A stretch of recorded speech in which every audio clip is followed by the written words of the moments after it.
Hello everyone, आप सभी का स्वागत है Sajjad Ansari MEP YouTube channel पर। तो आज की वीडियो में हम एक HVAC का टॉपिक है फ्रेश एयर कैलकुलेशन के बारे में डिटेल में समझेंगे। तो चलिए बिना किसी देरी के आज के टॉपिक को स्टेप बाय स्टेप समझते हैं। ठीक है, तो फ्रेश एयर को कैसे कैलकुलेट करते हैं, इससे पहले हमें ये जानना ज़रूरी है कि फ्रेश एयर होता क्या है। ओके, तो सबसे पहले मैं आपसे एक सिंपल क्वेश्चन पूछना चाहता हूँ। ठीक है, अगर किसी रूम में AC लगा हुआ है और AC कंटिन्यूसली चल रहा है तो क्या इसका मतलब है कि रूम में फ्रेश एयर भी आ रही है? ये मेरा क्वेश्चन है। तो सिंपल इसका जवाब होगा नहीं। क्यों? क्योंकि देखिए AC का जो मेन काम होता है वो रूम की टेम्परेचर और ह्यूमिडिटी को रिक्वायर्ड कंडीशन के अकॉर्डिंग मेंटेन करना है, लेकिन फ्रेश एयर प्रोवाइड करना वेंटिलेशन सिस्टम का इम्पोर्टेंट पार्ट है। ओके, तो आप समझते हैं कि आखिर ये फ्रेश एयर होता क्या है। ओके, और इसे कैसे कैलकुलेट करते हैं। ओके, तो यहाँ पर जो सबसे पहला पॉइंट गिवन है वो है कि फ्रेश एयर क्या है। Atmospheric air sucked by machine is called fresh air.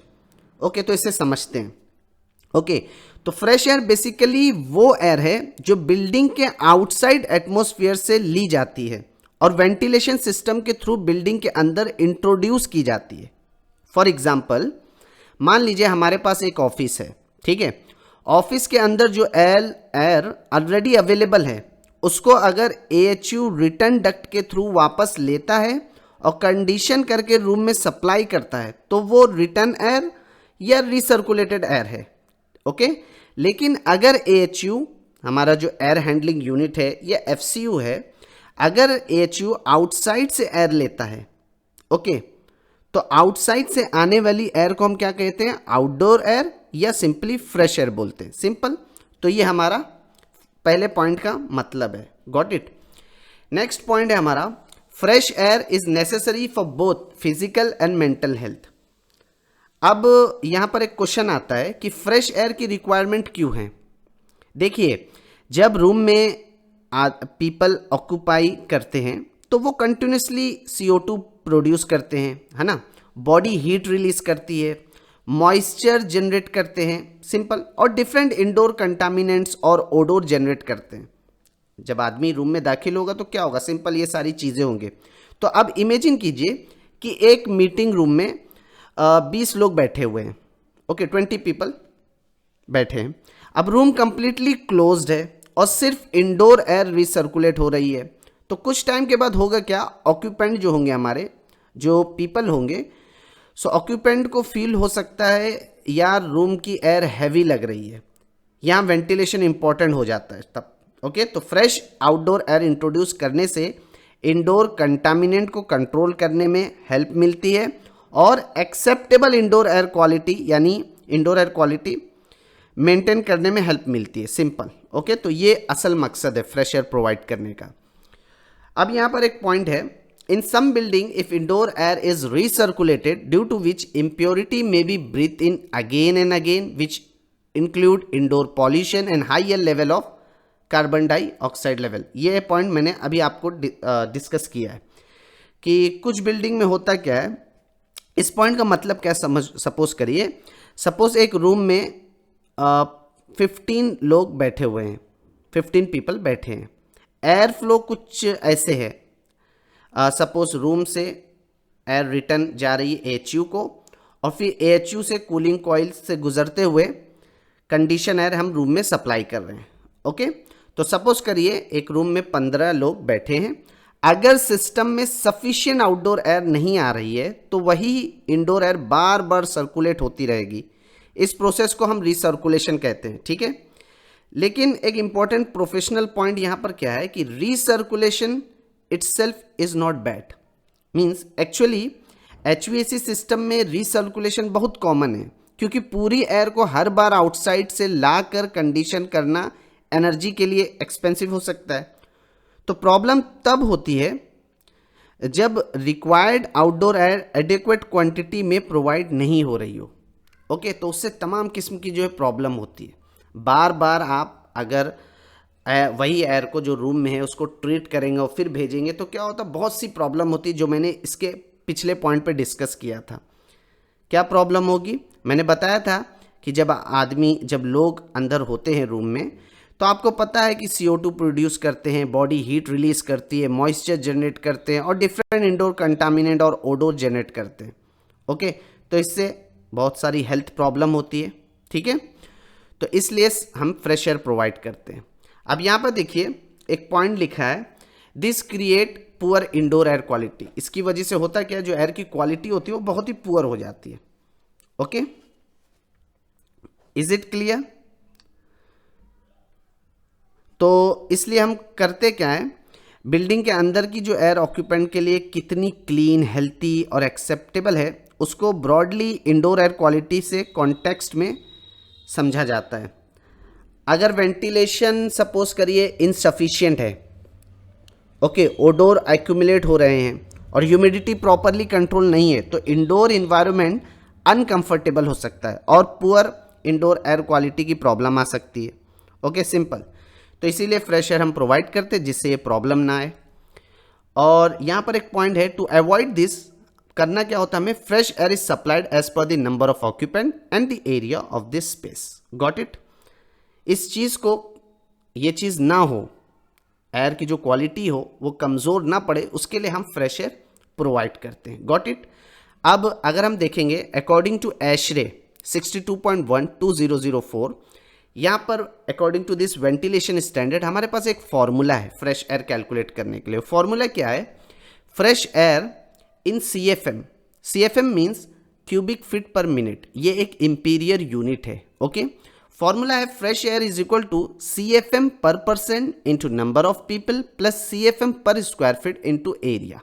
Okay, CFM means outdoor air per person into number of people plus outdoor air per square feet into area. So इस formula की मदद से हम fresh air calculate करेंगे। ठीक है, तो मैं उम्मीद करता हूं कि आप सभी को फ्रेश एयर होता क्या है ये सारी डिटेल में समझ में आ गया होगा। अब हम मूव करते हैं, एक एग्जाम्पल मैंने यहाँ पर लिया है। इस एग्जाम्पल से मैं ये समझाऊंगा कि एक्चुअल में फ्रेश एयर कैलकुलेट कैसे करते हैं। जैसे कि क्वेश्चन है हमारा, calculate the fresh air for classroom for age of 9+ of area 600 square feet. तो यहाँ पर सपोज करिए क्लासरूम है जिसका एरिया गिवन है 600 स्क्वायर फीट। ओके, एरिया आपको सिंपली ऑटोकैड ड्राइंग अगर आपको भेजी गई है आर्किटेक्चर के द्वारा, तो एरिया आप इजीली कैलकुलेट कर सकते हैं। इसीलिए मैंने यहाँ पर एरिया दे दिया है 600 स्क्वायर फीट सपोज करिए। अब वो जो क्लासरूम है वहाँ पर 9+ एज स्टूडेंट बैठे हैं, उससे कम के एज के नहीं है, 9+ एज के स्टूडेंट बैठे हुए हैं। ठीक है, तो उनके लिए फ्रेश एयर कैलकुलेट करना है। तो सिंपली हम जानते हैं as per ASHRAE ventilation standard fresh air formula, fresh air calculate करना है क्यूबिक फीट पर मिनट में। तो फॉर्मूला क्या होता है, outdoor air per person into number of people plus outdoor air per square feet into area, और simply आप कह लीजिए CFM per person into number of people plus CFM per square feet into area. अब बात यहाँ पर आएगी कि सर ओके, ये तो फॉर्मूला हो गया, अब CFM पर पर्सन ये हमें कहाँ से मिलेगा? तो ये आपको इसकी वैल्यू CFM पर पर्सन की वैल्यू और आप कह लीजिए आउटडोर एयर पर पर्सन की वैल्यू आपको एशरे वेंटिलेशन स्टैंडर्ड से मिलेगा। ठीक है, यहाँ पर मैंने आपको दिखा भी दिया रेफरेंस के तौर पर। ठीक है, नेक्स्ट है नंबर ऑफ पीपल कहाँ से मिलेगा? देखिए, सबसे पहले नंबर ऑफ पीपल, उस क्लासरूम में कितने पीपल बैठे, कितने स्टूडेंट हैं, उसको पता करने के लिए जब भी आपको ऑटोकैड की फाइल या आर्किटेक्चर ड्राइंग मिलती है तो सबसे पहले आप फर्नीचर लेआउट देखते हैं। बाज़ मरतबा क्लासरूम है तो उसमें आपको डेस्क, टेबल, ये सारी चीज़ें फर्नीचर लेआउट गिवन होती है आर्किटेक्चर लेआउट में। तो सबसे पहले तो एज पर फर्नीचर लेआउट के हिसाब से हम नंबर ऑफ पीपल लेंगे, 2-3 एक्स्ट्रा ले लीजिए। ठीक है, अगर सपोज करिए फर्नीचर लेआउट नहीं गिवन है आर्किटेक्चर ड्राइंग में, तो नेक्स्ट ऑप्शन हमारे पास क्या है, हम ये चीज़ डिटेल कितने नंबर ऑफ पीपल, कितने नंबर ऑफ स्टूडेंट उस क्लासरूम में होंगे, ये हम आर्किटेक्चर या इंटीरियर डेकोरेटर से पूछेंगे।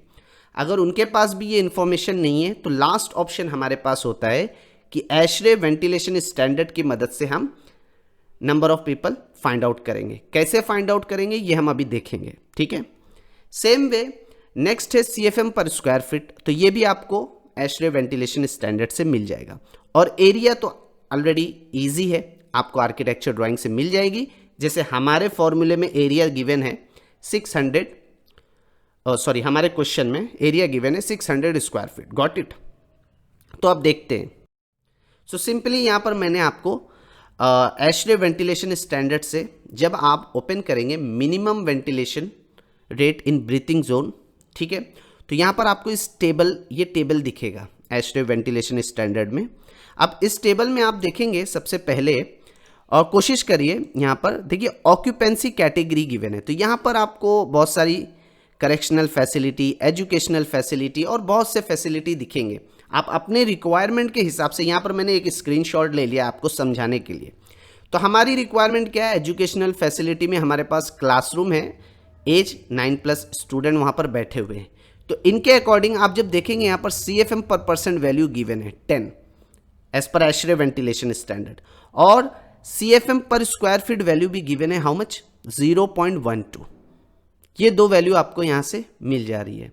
और अगर आप देखेंगे occupant density means number of people भी उन्होंने रिकमेंड किया है। तो मैंने बताया अगर आपको फर्नीचर लेआउट नहीं गिवन है और आर्किटेक्चर और इंटीरियर डेकोरेटर भी आपको ये डिटेल नहीं दे रहे नंबर ऑफ पीपल का, तो ओके नो प्रॉब्लम। यहाँ इन्होंने लिखा है कि 1000 स्क्वायर फीट एरिया के लिए कितना पीपल रिकमेंड किया है, 35 पीपल रिकमेंड किया है। तो आप अपने हिसाब से अगर 1000 स्क्वायर फीट एरिया के लिए 35 स्टूडेंट इन्होंने दिया है, तो सपोज आपका एरिया है 600 स्क्वायर फीट। सो 600 स्क्वायर फीट के लिए कितना स्टूडेंट हो गए, लेट से x, आप क्रॉस मल्टीप्लिकेशन कीजिए, आपको नंबर ऑफ पीपल मिल जाएगा, सिंपल। तो हमारे क्वेश्चन के अकॉर्डिंग CFM पर परसेंट हमें मिल गया 10, CFM per square feet value मिल गया हमें 0.12, और नंबर ऑफ पीपल हम देखेंगे। तो ओके, तो मैं यहाँ पर सब्सटीट्यूट कर रहा हूँ वैल्यू, CFM पर परसेंट 10 हो गया, CFM पर स्क्वायर फीट 0.12। और अगर आप देखेंगे इस टेबल की मदद से, जैसे कि मैंने बताया कि occupant density means number of people for every 1000 square feet 35 they have recommended. कितना पीपल रिकमेंड किया, 35। तो 1000 स्क्वायर फीट के लिए एशरे वेंटिलेशन स्टैंडर्ड ने रिकमेंड किया 35 पीपल हमको कंसिडर करना है। तो हमारा एरिया है 600 स्क्वायर फीट, तो 600 स्क्वायर फीट के लिए कितना, लेट से x। अब आप क्रॉस मल्टीप्लिकेशन कर दीजिए, आपको x की वैल्यू मिल जाएगी 21, ठीक है। एरिया हमें पता है, गॉट इट, क्वेश्चन में 600 स्क्वायर फीट। अब आप ये सारी वैल्यू इस फॉर्मूले में सब्सटीट्यूट कर दीजिए, तो आपको फ्रेश एन निकल के आ जाएगी। CFM पर परसेंट 10, नंबर ऑफ पीपल हमने लिया है 21, plus CFM per square feet value 0.12, और एरिया है 600 स्क्वायर फीट। सो आप जब देखेंगे तो आपको fresh air cubic feet per minute में निकल के आ जाएगा 282 CFM। सो ये हमारा फ्रेश एयर कैलकुलेशन है। तो इस तरीके से हमें फ्रेश एयर को कैलकुलेट करना है। Okay, is it clear? तो दोस्तों आज का टॉपिक यहीं कंप्लीट होता है। उम्मीद करता हूं कि आज का टॉपिक आपको अच्छे से समझ आया होगा। अगर आपको ये वीडियो पसंद आई हो और आज के टॉपिक से आपको कुछ नया सीखने को मिला हो, तो वीडियो को लाइक, शेयर और Sajjad Ansari MEP YouTube channel को सब्सक्राइब ज़रूर करें। और अगर आप professional MEP training, recorded courses और प्रोजेक्ट बेस्ड लर्निंग के थ्रू अपनी स्किल को इम्प्रूव करना चाहते हैं, तो आप www.mepbooster.com पर विजिट करें या MEP बूस्टर एंड्रॉयड ऐप्स को डाउनलोड करें। सो मिलते हैं अगले वीडियो में एक नए और प्रैक्टिकल टॉपिक के साथ। So thank you for watching.